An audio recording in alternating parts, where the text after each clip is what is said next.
Most polling stations closed at 2 p.m. local time, 1300 UTC, in Nigeria on Saturday following a delayed election to pick the president of Africa's most populous nation and leading oil producer. Despite a promise by the Independent National Electoral Commission (INEC) that it had overcome logistical difficulties that forced the postponement of last weekend's vote, some polling stations still opened hours late. A coalition of civic groups said there were delays to the delivery of some materials and deployment of staff. Election officials allowed those stations to remain open past the afternoon deadline. Incumbent President Muhammadu Buhari was one of the first to vote, and emerged from the polling booth in his hometown of Daura, in the northwest state of Katsina, to say he was confident of victory. His main challenger, Atiku Abubakar, who represents the main opposition People's Democratic Party (PDP), voted in Yola, in the northeastern state of Adamawa. Economic woes weigh on Nigerians. Officials have already begun counting votes, though most observers say victory is too close to call, with the outcome set to hinge on which man voters most pressed to revamp an economy still struggling to recover from a 2016 recession. The results, including for a parliamentary election that ran alongside, will be announced in the early part of next week.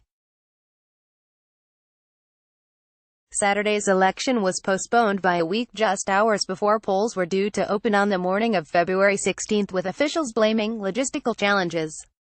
The ruling All Progressives Congress (APC) and the PDP accused each other of conspiring with INEC to rig the result. Incumbent President Muhammadu Buhari casts his ballot.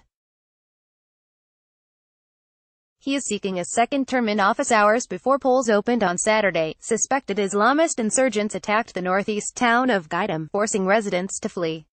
Despite the delays and concerns that heavy security may intimidate potential voters, Buhari described the voting process as smooth. Some voters who made it to the polls encountered frustrating logistical problems.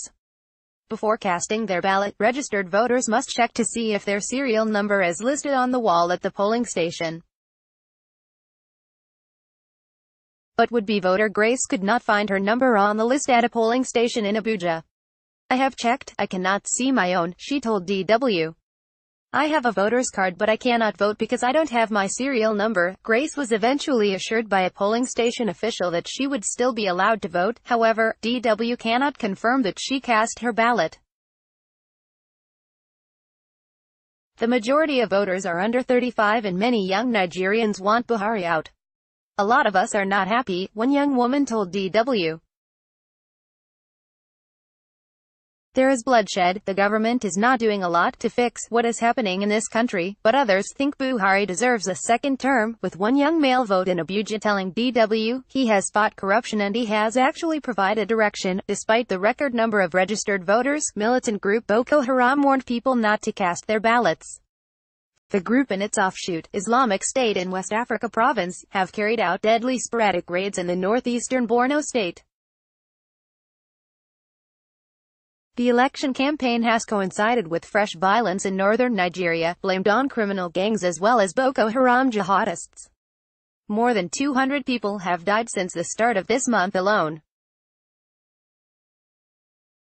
72.8 million voting cards. Mahmood Yakubu, chairman of the INEC, said that 72.8 million cards had been collected out of 84 million registered voters. Candidates need to win the most votes and at least 25% support in two-thirds of Nigeria's 36 states and the Federal Capital Territory of Abuja.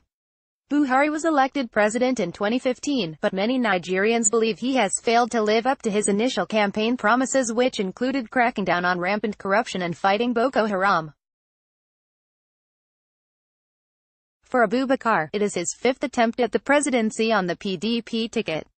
The 72-year-old businessman turned politician has been